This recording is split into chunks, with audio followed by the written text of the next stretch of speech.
আসসালামু আলাইকুম ভিউয়ার্স। আজকে আপনাদের জন্য নিয়ে আসলাম নতুন একটা ভিডিও। যারা নতুন করে কোয়েল পাখি পালন শুরু করতে যাচ্ছে, মূলত ভিডিওটা তাদের জন্য অনেক হেল্পফুল হবে। দেখেন, আপনারা বর্তমানে কি হয় যে ইউটিউব থেকে দেখেন যে অনেকে অনেক কোয়েল পালন করতেছে, যে 1000 কোয়েল পালন করে সে ভালো টাকা ইনকাম করতেছে। তো সেটা দেখে আমরা অনেকেই কোয়েল পাখি পালনে উদ্বুদ্ধ হচ্ছে আর কি। তো সেই ক্ষেত্রে একটা সাবধানতা অবলম্বন করবেন। আমরা অনেকে ভাবি যে যেহেতু 1000 কোয়েল পালন করব, তো আগে আমি দেখি বাজার থেকে 2টা বা 3টা কোয়েল পাখি কিনে আমি কয়দিন আগে পালি, যদি ভালো হয় তারপরে করব। আসলে এই ধারণাটা অনেকেই ধারণা করেন, এটা আমি নিজেও করছি। দেখেন, আমি এই খাঁচাটা বানাইছি মোটামুটি অনেক বড়, প্রায় এখানে 300-র মতো কোয়েল পাখি পালন করা যাবে। তো আমি ফাইনালি প্রথম আগে হচ্ছে আমাদের একটা হাট আছে, মোড়াপাড়া হাট। তো ওই হাট থেকে আমি যে মোট 10টা পাখি কিনে নিয়ে আসি। এর মধ্যে আমি 10টার মধ্যে 6টা খেয়ে ফেলছিলাম, আর 4টা এখানে রাখছিলাম, বলছিল যে মেয়ে আর কি। তো 4টার মধ্যে আবার একটা হচ্ছে এখান থেকে আবার হয়তো বেজি বা কোনো বিলাই খেয়ে ফেলছে, ওই যে ওই দিক দিয়ে আদার খাওয়ার সময়। তো এখন 3টা আছে, এই 3টা মোটামুটি আমি আজকেতে প্রায় 1 মাস হয়ে গেছে পালতেছি। যখন পালতেছিলাম তখন বলতো যে দোকানদার যে বিক্রি করছে, সে বলছিল যে এগুলা হচ্ছে 30 দিন বয়সে।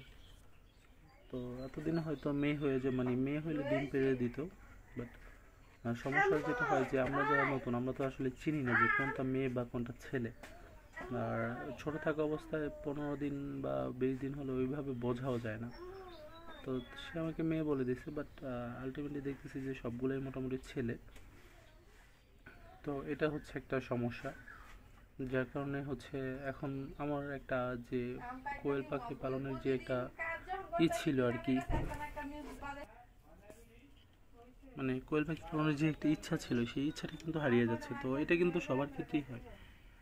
তো এই জন্য মূলত আসলে উচিত যে আমরা যারা শুরু করব, তারা যদি আগে পরীক্ষামূলক শুরু করতে চাই, তাহলে কোনো খামারের কাছে একটু কষ্ট করে হলেও কোনো খামারের কাছ থেকে কোয়েল পাখি কিনে শুরু করা। তাহলে আশা করি যে তারা যা বলবে সেই রকমটাই হবে, কারণ তাদের বাচ্চাগুলো মোটামুটি অনেকটা ভ্যাকসিন করা থাকে। তো সেই ক্ষেত্রে অনেকটাই সাবধানতা অবলম্বন করা যায়। হয়তো আমার এই পাখিটা হয়তো একটু অসুস্থ হয়ে গেছে, মেবি পাখিটা হয়তো অসুস্থ। তো দেখি, ওদের আমি আবার ওষুধ খাওয়াবো আজকে। আমি আবার ওদের সবসময় কিছু ওষুধ দিই, ওষুধগুলো আপনাদের দেখাচ্ছি। এই যে ওষুধটা দিই, এটা হচ্ছে ওদের পাগুলো শক্ত করার জন্য, হাঁটা চলার জন্য। নর্মালি একটু অসুস্থ হলে র্যানামাইসিনটা দিতে পারেন আপনারা। এই যে আমার খাঁচাটা মোটামুটি অনেক বড়।